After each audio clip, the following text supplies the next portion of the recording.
السلام علیکم ورحمۃ اللہ وبرکاتہ۔ بسم اللہ الرحمن الرحیم۔ اللہ تعالیٰ کو راضی کرنے والا وظیفہ۔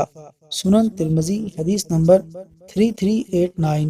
رسول اللہ صلی اللہ علیہ وسلم کا فرمان ہے، جو شخص شام کے وقت یہ دعا پڑھے، اللہ پر حق ہے کہ وہ اسے خوش کر دے، اور وہ دعا یہ ہے: رضیت باللہ ربا وبالاسلام دینا، رضیت باللہ ربا وبالاسلام دینا وبمحمد نبیا۔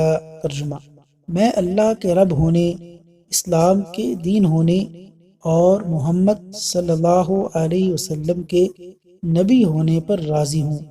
اللہ تبارک و تعالیٰ سے دعا ہے کہ اللہ تعالیٰ عمل کرنے کی توفیق عطا فرمائے۔